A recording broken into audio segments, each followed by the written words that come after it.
Merci. Madame la maire, chers collègues, tout d'abord, nous sommes donc le 19 septembre et nous sommes encore dans le mois de la rentrée. Donc, au nom du groupe libre d'Agir pour Rennes, je voudrais commencer ce conseil municipal par souhaiter une belle rentrée scolaire à tous les enfants, les collégiens, lycéens et étudiants. Notre ville a la chance d'être remplie de jeunes, forte de ses 70 000 étudiants, c'est presque 19 000 enfants scolarisés en maternelle et primaire, et c'est quelques 32 000 collégiens et lycéens. Rennes est une ville jeune, réjouissons-nous. Réjouissons-nous et nous espérons qu'ils pourront s'épanouir et vivre pleinement leur année d'études 2022-2023, ce qui ne fut pas tout à fait le cas ces 2 dernières années pour les raisons que nous connaissons tous. Nos souhaits de belles années scolaires vont également aux enseignants et à tout le personnel qui assiste et encadre nos jeunes. Ils font un travail essentiel et fondamental, instruire notre jeunesse. Et pour nous aussi, conseillers municipaux, ce premier conseil municipal, c'est le temps de la rentrée.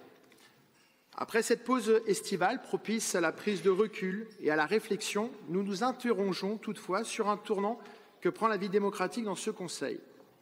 Voilà 2 ans que nous sommes élus et après quelques mois de prise de marque, nous constatons à la lecture de quelques signaux que la pluralité des opinions, que les avis divergents, que le débat d'idées, que la confrontation démocratique sont de moins en moins les bienvenus dans ce conseil. Je vous partage rapidement, très rapidement et très pragmatiquement quelques exemples qui nous ont amenés à cette réflexion. Tout d'abord, concernant le dossier du même et à notre demande de mission d'information et d'évaluation formulée en ce conseil municipal le 13 septembre 2021, c'est presque 1 an jour pour jour, afin d'investiguer plus avant sur les remarques de la CRC, ce fut une fin de non-recevoir au motif que la CRC avait rendu ses conclusions. Fin de l'histoire. Deuxième point, c'est concernant le dossier des crèches. L'adjoint à la petite enfance, non content de m'insulter en m'invitant à passer la montagne de la stupidité, terminait sa dernière intervention en nous invitant à changer de sujet. En démocratie, les sujets que souhaite aborder l'opposition ne sont pas dictés par la majorité. Et si mes souvenirs sont bons, je crois que c'est le recadrage que vous aviez fait, Madame la maire. Troisième point, toujours sur ce même dossier, nous avons dû saisir la CADA pour avoir accès à des documents administratifs qui ne nous étaient pas communiqués, documents que nous avons reçus 4 mois après les avoir demandés officiellement à la majorité.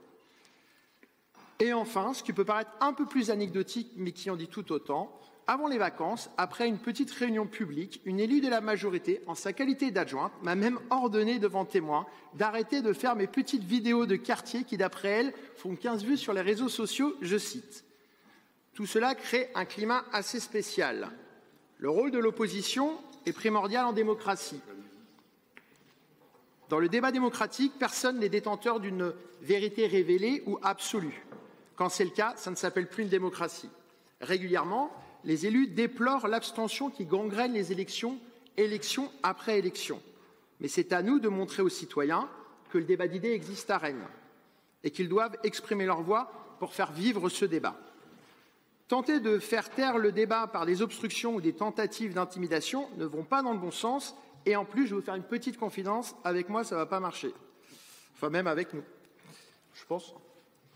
En 2020, un petit nombre de Rennaises et de Rennais se sont exprimés. Dans cette expression, un certain nombre se sont portés sur la vision de la ville que nous portions.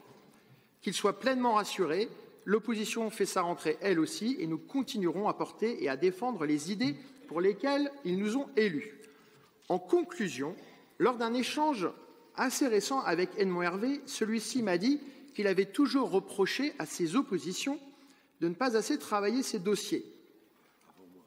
Avant toi, peut-être, oui. Quoi. Bien, je lui répondrai aujourd'hui, parce que je ne lui ai pas répondu la dernière fois, je lui répondrai en tort faut-il que la majorité lui en donne les moyens. Madame la maire, il est important que l'opposition puisse faire sereinement son travail, et vous verrez que vous apprécierez aussi le jour où vous y serez. Merci.